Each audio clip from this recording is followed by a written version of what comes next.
السلام علیکم ناظرین، میں ہوں سید ذوالفقار گیلانی اور آپ دیکھ رہے ہیں گیلانی لاگس۔ علامہ اقبال کہتے ہیں بڑی مشکل سے ہوتا ہے چمن میں دیدہ ور پیدا۔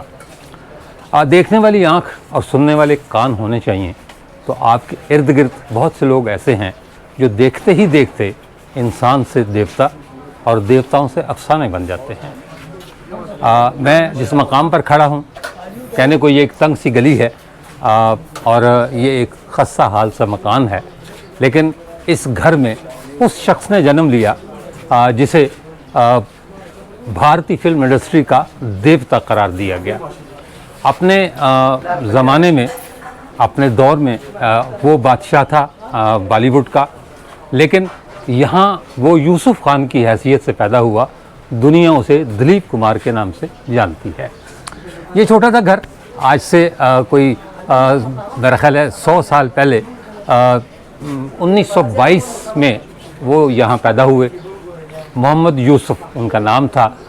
ان کے والد انہوں نے ہجرت کی یہاں سے 1947 کے بعد، اور جو آج کا ممبئی ہے اس زمانے میں بمبئی ہوا کرتا تھا، وہاں جا کے انہوں نے جو ہے وہ کاروبار شروع کیا۔ کہتے ہیں کہ جو ہے وہ کاروبار سبزی کا تھا، آڑت کا کاروبار تھا، اور وہ کرتے رہے، جبکہ جو محمد یوسف ہیں وہ اپنی ملازمت کرتے رہے۔ انہوں نے وہاں ملازمت اختیار کی ایک کلب میں، 14 سال کی عمر تھی میرا خیال ہے زیادہ سے زیادہ۔ وہاں انہیں 2 انڈین فلم انڈسٹری کے ستارے ملے، جن میں سے ایک کا نام تھا دیویکا رانی۔ دیویکا رانی نے جب محمد یوسف کو دیکھا تو اسے اس کی شکل و صورت، انداز، گفتگو بہت پسند آئی، اور دیویکا رانی نے یہ تجویز پیش کی کہ تم فلموں میں آ جاؤ۔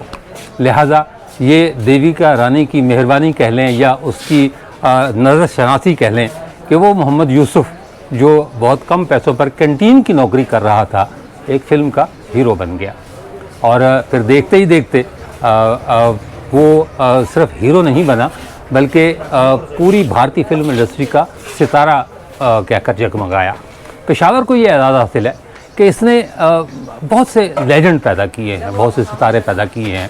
ان میں دلیپ کمار کا نام ہے، کپور فیملی، پرتھوی راج کپور، راج کپور، شاہ رخ خان۔ اگر کرکٹ کی طرف جائیں تو جو ہے وہ بہت سے جو ہے وہ ہمارے نامور کرکٹر جو ہے وہ پشاور میں پیدا ہوئے۔ بہت مردب خیز خطہ جو پشاور کا ہے، اور مطلب یہ پشاور کا پرانا شہر ہے۔ اس علاقے کو کیا کہتے ہیں جی؟ یہ جو علاقہ ہے خداداد محلہ، ہاں، یہ محلہ خداداد ہے، جس میں دلیپ کمار کا گھر ہے۔ یہ جو ہے وہ ایک وہ لگا ہوا ہے to legend Dilip Kumar 100th birthday. ایک جو ہے وہ چھوٹا سا یہ لگا ہوا ہے attribute to the legendary actor of Indian cinema Dilip Kumar on his 100th birthday, یعنی 11 دسمبر 2022۔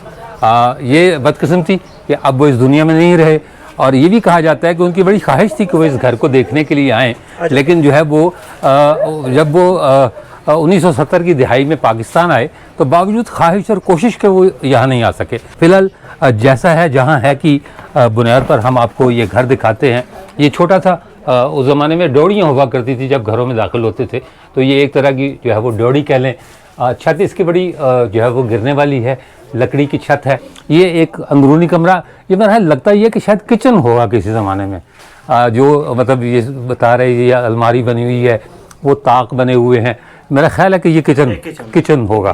اچھا، یہ چھوٹا سا جو ہے وہ ایک صحن ہے، اور میرا خیال ہے کہ ممکن ہے کہ پہلے اس پر چھت رہی ہو کبھی، مطلب جس انداز میں یہ گرا ہے، یا ہو سکتا ہے کہ اسی طرح ہو۔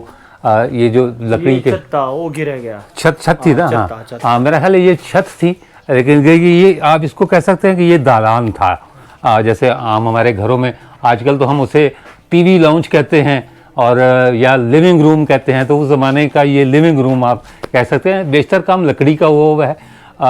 اب تو خیر وہ نقش جو ہے وہ تھوڑے سے ماند پڑ گئے ہیں، لیکن مجھے یقین ہے کہ جب یہ گھر اپنی اصل حالت میں ہوگا تو بہت خوبصورت اور بہت اچھا ہوگا۔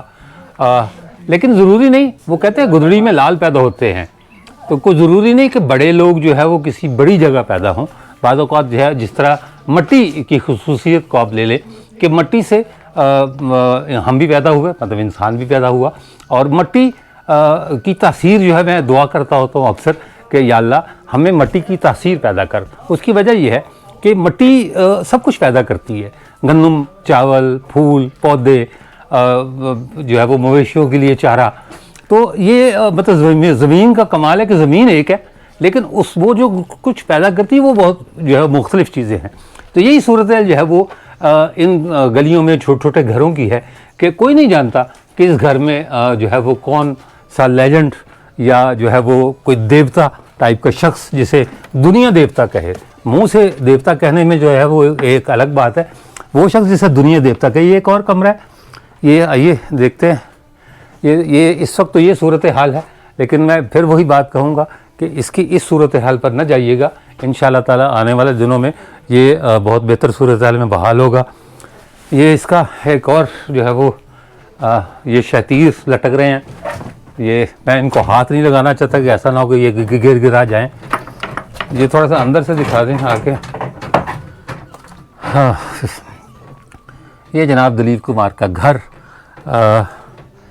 سائرہ بانو کے ساتھ وہ تشریف لائے تھے پاکستان کے دورے پر، لیکن باوجود کوشش کے وہ یہاں نہیں آ سکے. سنا یہ تھا کہ ان کی خواہش تھی کہ وہ اپنے آبائی گھر کو دیکھیں. تھوڑا سا ان کے جو فنی سفر ہے، یعنی جو فلمی سفر ہے، اس کے بارے میں آپ کو بتاتا ہوں. دلیپ کمار 11 دسمبر 1922 کو قصہ خانی بازار کے محلہ خداداد کی اسی گلی فیل خانہ نواب ناصر خان میں پیدا ہوئے. محمد یوسف نام رکھا گیا. ان کی والدہ کا نام عائشہ بیگم اور والد کا نام محمد سرور خان تھا. ان کا تعلق آوان برادری سے تھا، جبکہ وہ پشاور میں پھلوں کی آڑت کا کاروبار کرتے تھے. یوسف خان اپنے والدین کی 5ویں اولاد تھے. ان کے کل 13 بہن بھائی تھے. یوسف خان سے بڑے 2 بھائی نور محمد اور ایوب خان تھے، جبکہ ان سے چھوٹے 3 بھائی ناصر خان، محمد احسن اور محمد اسلم تھے. یوسف خان کی 6 بہنوں میں سب سے بڑی سکینہ تھیں، جو آپا جی کہلاتی تھیں. ان کے بعد بالترتیب تاج، اختر، سعیدہ، فریدہ اور فوزیہ تھیں. یوسف خان بچپن میں بڑے خوبصورت اور گول مٹول تھے. انہیں دینی تعلیم کے لیے پہلے مدرسے اور پھر گھر کے قریب ہی انجمن اسلامیہ اسکول خداداد میں داخل کرایا گیا. اسکول کے سامنے ایک احاطے میں بیری کے درخت تھے، جن سے وہ سرخ میٹھے بیر چن کر کھاتے تھے. جمعہ کے دن یوسف خان اپنے دادا کی انگلی پکڑ کر نماز پڑھنے قصہ خانی بازار کی تاریخی مسجد قاسم علی خان جاتے تھے، جس کے تالاب کا پانی سردیوں میں برف کی طرح جم جاتا تھا. ان دنوں پشاور میں اتنی کڑاکے کی سردی پڑتی تھی کہ بچوں کے ہونٹ اور چہرے کی جلد پھٹ جاتی تھی. ان کی والدہ ان کے چہرے پر سوتے وقت موم لگا دیتی تھی. ان دنوں ان کے والد کے پھلوں کا کاروبار زوال پذیر ہو چکا تھا. چنانچہ وہ پشاور سے بمبئی چلے گئے، جہاں انہوں نے بمبئی کی کرافورڈ مارکیٹ میں ایک دکان حاصل کر کے نئے سرے سے پھلوں کے کاروبار کا آغاز کیا. قسمت نے یاوری کی، بمبئی میں ان کا کاروبار خوب جم گیا تو انہوں نے پشاور سے اپنے بیوی بچوں کو بمبئی بلوا لیا. یوسف خان کے دادا انہیں بمبئی چھوڑنے گئے تھے. یہ 1927-28 کا دور تھا. تاہم یوسف خان کے دادا چند دن بعد ہی پشاور واپس آ گئے تھے. بمبئی کی بلند و بالا بلڈنگوں اور شور شرابے والے شہر میں ان کا دم گھٹتا تھا. بمبئی میں پہلے وہ ناگ دیوی اسٹریٹ میں واقع ایک بلڈنگ کی 4تھی منزل پر رہنے لگے. بعد میں یہ گھرانہ دیولالی کے علاقے میں منتقل ہو گیا، جہاں ان کے والد نے ان کے لیے ایک شاندار بنگلہ بنوایا تھا. یہیں پر یوسف کی دوستی اپنی عمر سے بڑی ایک خوبصورت لڑکی کلثوم سے ہوئی، جس نے انہیں پیڑوں سے کچے آم توڑنے اور بھیڑوں کو پکڑ کر ان کے ڈنگ نکالنے کا طریقہ سکھایا تھا. بمبئی میں یوسف کو بائکلا کے انجمن اسلام ہائی اسکول میں داخل کرایا گیا. وہیں پر ان کی دوستی اپنے ہم جماعت مقری سے ہوئی، جو بعد ازاں انڈین فلموں کا نامور کامیڈین بنا. گرمیوں کی چھٹیوں میں یوسف اپنے بہن بھائیوں کے ہمراہ پشاور آ جاتے تھے. اسکول کی تعلیم مکمل کرنے کے بعد یوسف نے بمبئی کے ولسن کالج میں داخلہ لیا، جہاں ان کے بچپن کے دوست راج کپور ان سے 2 سال جونیئر تھے۔ یوسف کو شروع سے فٹ بال اور کرکٹ سے بے حد دلچسپی تھی، تاہم ولسن کالج کے اینگلو انڈین لڑکوں نے انہیں کبھی کھیلنے کا موقع نہ دیا۔ البتہ جب وہ خالصہ کالج میں گئے تو کالج کی ٹیم کی جانب سے خوب کھیلنے کا موقع ملا۔ یوسف نے گریجویشن کے بعد اپنے والد کے کاروبار میں ان کے ساتھ کام کرنے کا فیصلہ کیا۔ ادھر حالات نے پھر پلٹا کھایا۔ دوسری جنگ عظیم کی وجہ سے ان کے والد کا کاروبار زبردست گھاٹے کا شکار ہو گیا تھا۔ وہ پشاور میں پھلوں کے باغات سے تازہ پھل منگواتے تھے، لیکن جنگ کی وجہ سے ریلوے ویگنیں نہ ملنے سے ان کا سارا فروٹ اسٹیشن پر پڑا رہنے سے گل سڑ جاتا تھا۔ بمبئی پہنچنے پر سارا فروٹ ضائع کرنا پڑتا تھا۔ حالات اس قدر خراب ہو گئے کہ انہیں اپنا ورلی والا بنگلہ بھی فروخت کرنا پڑ گیا۔ یوسف کے والد کا خیال تھا کہ وہ تعلیم مکمل کر کے ان کا بزنس سنبھال لیں گے، لیکن یوسف گھر والوں کو بتائے بغیر پونا چلے گئے اور سولجرز کلب کی کنٹین میں 36 روپے ماہوار پر ملازم ہو گئے۔ کنٹین کے پیچھے سوئمنگ پول تھا، جہاں گورے نہانے آتے تھے اور سنترے، موسمیاں اور کیلے وغیرہ ایک دوسرے کی طرف پھینکتے تھے۔ یہ پھل وہ باہر سے لاتے تھے۔ یوسف نے اپنے incharge officer reverend father Applebaum کی اجازت سے سوئمنگ پول کے کنارے ان فوجیوں کے لیے ایک بڑی میز لگوا دی۔ اس میز پر ایک سفید کلف لگی ہوئی چادر ڈالی اور اس پر تازہ فروٹ کی ٹوکریاں سجا دیں۔ پہلے دن 2:30 بجے تک 40 روپے کا فروٹ 62 روپے میں بک گیا۔ انہیں پورے 22 روپے کا منافع حاصل ہوا۔ اس طرح وہ اب اپنی تنخواہ کے علاوہ 650 روپے زائد کمانے لگے تھے۔ ہندی سینما میں شہنشاہ جذبات کے لقب سے مشہور دلیپ کمار کی شہرت اور مقبولیت کے بارے میں اداکار امیتابھ بچن کا کہنا ہے کہ ہندوستانی فلموں کی تاریخ 2 حصوں میں لکھی جائے گی، ایک دلیپ کمار سے پہلے اور دوسرا حصہ دلیپ کمار کے بعد کی تاریخ پر مبنی ہوگا۔ 1943 میں دلیپ کمار کی ملاقات بمبئی ٹاکیز کے مالکان دیویکا رانی اور ان کے شوہر ہما نشورانی سے ہوئی، جنہوں نے انہیں اپنی فلموں کے مرکزی کردار کے لیے کاسٹ کر لیا، اور اس طرح 1944 میں ریلیز ہونے والی فلم جوار بھاٹا سے بالی ووڈ میں ڈیبیو کیا۔ 1947 میں فلم ملن ناکام ثابت ہوئی، جبکہ شوکت حسین رضوی کی ہدایت میں فلم جگنو نے دھماکہ خیز کامیابی حاصل کی۔ اس فلم کی ہیروئن شوکت رضوی کی شریک حیات اور بعد میں ملکہ ترنم کا خطاب پانے والی نور جہاں تھیں۔ سال 1952 میں ہدایت کار محبوب خان کی فلم آن میں دلیپ کمار نے ایک زبردست ٹیکنیکلر کردار کے ذریعے اپنی صلاحیتوں کا لوہا منوایا، لیکن اس کے باوجود بعض نقادوں کا ماننا تھا کہ وہ دوسری قسم کے کرداروں کو ادا نہیں کر پائیں گے۔ آن کے کئی گانے مشہور ہوئے، جن میں یہ بھی شامل تھا۔ مان میرا احسان ارے نادان کہ میں نے تجھ سے کیا ہے پیار، میں نے تجھ سے کیا ہے پیار، میری نظر کی دھوپ نہ بھرتی روپ تو ہوتا حسن تیرا بیکار، میں نے تجھ سے کیا ہے پیار، مان میرا احسان ارے نادان کہ میں نے تجھ سے کیا ہے پیار، میں نے تجھ سے کیا ہے پیار، الفت نہ سہی نفرت ہی سہی ہو،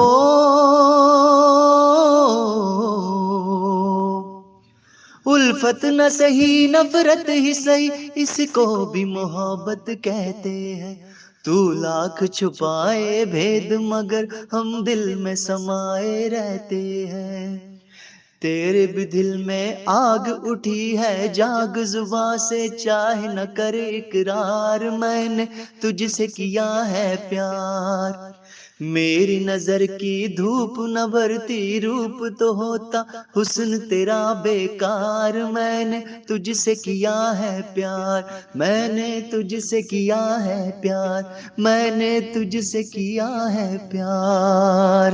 1954 سے لے کر 1958 تک جوگن، آرزو، بابل، ترانہ، داغ، دیدار، دیوداس، مدھومتی اور یہودی جیسی ناقابل فراموش فلموں میں اپنی المیہ اداکاری کے وہ جوہر دکھائے کہ انہیں ٹریجڈی کنگ کے نام سے پکارا جانے لگا۔ مدھومتی کا ایک گانا بھی بے حد مشہور ہوا۔ سہانا سفر اور یہ موسم حسین، سہانا سفر اور یہ موسم حسین، ہمیں ڈر ہے ہم کھو نہ جائیں کہیں، سہانا سفر اور یہ موسم حسین، سہانا سفر اور یہ موسم حسین۔ یہ کون ہنستا ہے پھولوں میں چھپ کر، بہار بے چین ہے کس کی دھن پر، یہ کون ہنستا ہے پھولوں میں چھپ کر، بہار بے چین ہے کس کی دھن پر، کہیں گم گم کہیں رم جھم کہ جیسے ناچے زمین، سہانا سفر اور یہ موسم حسین، سہانا سفر اور یہ موسم حسین، ہمیں ڈر ہے ہم کھو نہ جائیں کہیں، سہانا سفر اور یہ موسم حسین۔ 1960 میں فلم کوہ نور کے ایک نغمہ مدھوبن میں رادھیکا ناچے رے کو فلمانے سے قبل انہوں نے اداکاری میں حقیقت کا عنصر پیدا کرنے کے لیے کڑی محنت کر کے ستار بجانا بھی سیکھا، اور اس کوشش میں ان کی انگلیاں تک زخمی ہو گئیں۔ قبل ازیں نیا دور کے لیے بھی اپنے کردار میں حقیقت کا رنگ بھرنے کے لیے انہوں نے باقاعدہ تانگا چلانے کی تربیت حاصل کی۔ 1960 میں تاریخی فلم مغل اعظم میں شہزادہ سلیم کے کردار نے انہیں شہرت کی بلندیوں پر پہنچا دیا، اور وہ اپنی لازوال اداکاری سے مداحوں کے دلوں پر راج کرنے لگے۔ 1966 میں رشید کاردار کی ہدایت میں وحیدہ رحمان کے ساتھ فلم دل دیا درد لیا منظر عام پر آئی۔ یہ فلم کامیاب رہی۔ 1967 میں جلوہ گر ہوئی فلم رام اور شیام کو ان کی بہترین فلموں میں شمار کیا جاتا ہے۔ اس فلم میں ان کے مقابل وحیدہ رحمان اور ممتاز تھیں۔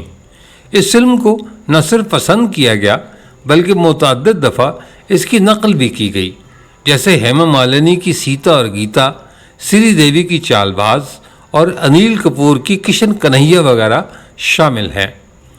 1980 کی دہائی میں یوں تو ان کی بہت سی فلمیں آئیں، مگر ان کی اہم ترین فلمیں رمیش سپی کی ہدایت کاری میں شکتی تھی، جس میں ان کے مقابل امیتابھ بچن تھے۔ دوسری 1984 میں یش چوپڑا کی ہدایت کاری میں بننے والی فلم مشل، اور تیسری فلم 1986 میں وطن پرستی پر مبنی کرما ہے، جس کے ہدایت کار سبھاش گھئی تھے۔ اس فلم میں ان کا فن سر چڑھ کر بولا۔ 90 کی دہائی میں سوداگر دیکھنے کے قابل ہے، جس میں ان کے مقابل ہندی سینما کے دوسرے کمار راج کمار تھے۔ 1998 میں فلم قلعہ میں اداکاری کے جوہر دکھانے کے بعد دلیپ کمار نے فلمی دنیا کو خیر باد کہہ دیا۔ دلیپ کمار نے سب سے زیادہ تعداد میں ایوارڈ جیتنے والے انڈین اداکار کا گینیز ورلڈ ریکارڈ کا اعزاز بھی اپنے نام کیا۔ انہیں ہندی سینما کے سب سے بڑے اعزاز دادا صاحب پھالکے سے نوازا گیا، ساتھ ہی انہوں نے پدم بھوشن ایوارڈ بھی حاصل کیا۔ علاوہ ازیں وہ پاکستان کے سب سے بڑے سویلین اعزاز نشان پاکستان سمیت لائف ٹائم اچیومنٹ ایوارڈز اور دیگر بے شمار فلمی ایوارڈ سے بھی سرفراز ہوئے۔ 11 اکتوبر 1967 کو جب دلیپ کمار اور سائرہ بانو کی شادی ہوئی تو اس وقت سائرہ بانو کی عمر 22 سال اور دلیپ کمار 44 برس کے تھے۔ ان کے عشق کی کہانی کسی اساطیری داستان سے کم نہیں، کیونکہ سائرہ بانو 12 برس کی عمر میں ہی 34 سال کے عظیم اداکار دلیپ کمار کے عشق میں گرفتار ہو گئی تھی۔ 1960 میں مغل اعظم کے پریمیئر کے دوران 16 سالہ سائرہ پہلی بار اپنے کرش سے ملنے کی توقع کر رہی تھیں، لیکن ایسا ممکن نہ ہو سکا۔ لیکن کچھ ہی عرصے بعد جب سائرہ بانو کی دلیپ کمار سے ملاقات ہوئی تو گویا اداکارہ کی تمام خواہشیں ہی پوری ہو گئیں۔ سائرہ اس ملاقات کو جادوئی قرار دیتی ہیں۔ ایک انٹرویو میں سائرہ بانو کا بتانا تھا کہ جب ہم پہلی بار ملے تو دلیپ کمار نے مجھے خوبصورت لڑکی کے ریمارکس دیے جس نے میرے وجود کو سرشار کر دیا تھا۔ انہوں نے کہا کہ پہلی ملاقات میں ہی مجھے یہ معلوم تھا کہ میں اس کی بیوی بن جاؤں گی۔ سائرہ بانو سے شادی سے قبل دلیپ کمار مدھوبالا کے ساتھ تعلقات میں رہے تھے۔ اداکارہ کامنی کوشل، وجنتی مالا جیسی بالی ووڈ اداکاروں سے بھی تعلقاتی خبریں زیر گردش رہی تھیں۔ دلیپ کمار اپنی اداکاری، فیشن اور اسٹائل کے باعث خواتین میں مقبول ترین شخصیت سمجھے جاتے تھے۔ کہا جاتا ہے کہ خواتین میں ان کی مقبولیت اتنی زیادہ تھی کہ وہ ان کی گاڑی کے سامنے گھنٹوں کھڑی رہتی تھی۔ دلیپ کمار اور سائرہ بانو کو ملوانے میں سائرہ بانو کی والدہ نسیم بانو کا اہم کردار تھا، جنہوں نے دونوں کی ملاقات کروائی۔ بعد ازاں دلیپ کمار نے فلم جھک گیا آسمان کی شوٹنگ کے دوران سائرہ بانو کو باضابطہ طور پر شادی کی پیشکش کی، جسے فوراً ہی قبول کر لیا گیا۔ سائرہ بانو دلیپ کمار سے کتنی محبت کرتی ہیں اور دلیپ کمار سائرہ بانو سے کتنی محبت کرتے تھے، اس کا ذکر سائرہ بانو نے اپنے ایک انٹرویو میں کیا تھا۔ انہوں نے کہا کہ دلیپ کمار نے 1967 میں میرے ساتھ فلم میں یہ کہہ کر کام کرنے سے انکار کر دیا کہ سائرہ ابھی بچی ہے، میں اس کے ساتھ کام نہیں کروں گا۔ میں نے آستینیں چڑھائیں اور اسی برس ان کے ساتھ شادی کر کے دکھائی۔ میرے ساتھ ہے محمد نثار خان۔ یہ اس لحاظ سے دلیپ کمار کے پڑوسی ہیں کہ ان کی جو دکان ہے وہ اسی گلی میں دلیپ کمار کے گھر کے دروازے کے بالکل ساتھ جو مارکیٹ ہے اس میں ہے۔ کس چیز کی دکان ہے سرکار؟ میرا جولے کا دکان ہے، جولری کا۔ ماشاء اللہ جو ہے وہ سونا بیچتے ہیں، آج کل تو بڑا مہنگا سونا، بڑے امیر آدمی ہوں گے آپ۔ آرٹیفیشل اچھا آرٹیفیشل بیچتے ہیں، اوہ چلے کوئی بات نہیں، غریبوں کا بھرم رکھتا ہے وہ۔ اچھا یہ بتائیے کہ یہ دلیپ کمار کا پڑوسی ہونا کیسا لگتا ہے؟ ادھر ماشاء اللہ اچھا لگتا ہے، ادھر زیادہ لوگ آتے ہیں۔ اچھا یہ گھر دیکھنے کا نا، باہر سے آتا ہے، یورپ سے آتا ہے، کراچی سے، لاہور سے، زیادہ جو ہے نا لوگ، بہت زیادہ لوگ آتا ہے۔ ہم ہر لوگ سے جو ہے نا ادھر گھر جو ہے نا یہ دیکھ لو، یہ دیکھ لو، اسی طرح آتا ہے ہم لوگ۔ اچھا آپ پھر ان کو بتاتے ہیں؟ ہاں، ہم اس کو بتاتے ہیں۔ مطلب اب آپ کو اتنی سمجھ میں آ گیا ہے کہ اس گھر میں کون سی جگہ جو ہے وہ کیا تھا؟ ادھر ایک کمرہ نہیں ہے، اس میں ہم پشتو میں زانگو کہتے ہیں، جھولا نہیں ہے، جھولا دلیپ کمار کا جھولا ادھر اس لوگوں نے لے کے گیا۔ اچھا ہاں، پہلے ادھر جھولا تھا، یہ بہت پہلے تو ٹھیک تھا نا، ابھی بارش ہو گئی ہے، کمرے ممرے جو نا سارا گر گیا۔ لیکن جو ہے وہ اب تو محکمہ آثار قدیمہ نے اس کو لے لیا ہے نا، اس نے لے لیا، مرمت کرائیں گے مرمت، اس کا بل جو ہے نا اس پاس ہو گیا۔ لیکن اس میٹھے میں یہ جو نا سارے جو ہے نا ادھر ہاتھوں میں کام ہو جائے گا نا، اس میں جو نا گھر جو ہے نا بالکل صاف کرتا ہے نا، گھر میں جو پرانا ڈیزائن تھا نا وہ پرانے ڈیزائن میں بنائے گا۔ پھر جو ہے نا ادھر لوگ آتے ہیں، جو دلیپ کمار کا تصویری لگائے گا، اس کا کہانی، اسی طرح جو ہے نا اس کو جتنا زندگی گزر گیا نا ادھر سے انڈیا اور پھر ادھر سے فلم، اسی طرح جو ہے نا پورا کہانی بنے گا، جیسے باب خیبر پر لکھی ہوئی ہے پوری کہانی، پورا کہانی، پھر ہر دیوال میں جو نا پورا کہانی لکھتا ہے، یہ جو ہے نا پھر پرانا اسٹائل میں وہ بنائے گا۔ اس زمانے میں بھی چھت پر ٹائلیں لگی ہوئی تھیں، لیکن وقت کے ساتھ ساتھ وہ سب کچھ ختم ہو گیا، لیکن یقین ہے، امید نہیں یقین ہے کہ یہ انشاءاللہ تعالی بحال ہو جائے گا۔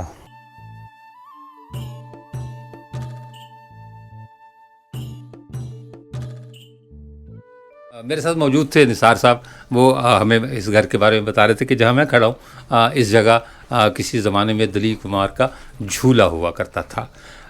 اچھا لگا، بہت اچھا لگا، گو کہ یہ گھر اس وقت بالکل کھنڈر ہے، لیکن خوشی کی بات یہ ہے، اعزاز کی بات یہ ہے کہ ایک ایسے شخص کے گھر میں آنے کا شرف مجھے حاصل ہوا جسے پورے ہندوستان میں، مطلب اس وقت پاکستان اور ہندوستان ایک ہوتے تھے، لیکن جب پاکستان اور ہندوستان الگ ہو گئے 1947 میں، تو تب بھی پاکستان میں اور ہندوستان میں اس شخص کے لیے کسی کے دل میں محبت کی کمی نہیں آئی۔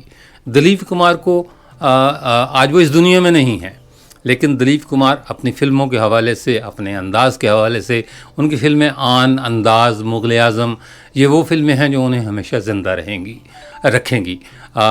وہ جنت میں ہیں. اللہ تعالیٰ انہیں مزید اعلیٰ مقام اعلیٰ درجے عطا فرمائے. ہماری دعائیں ہیں.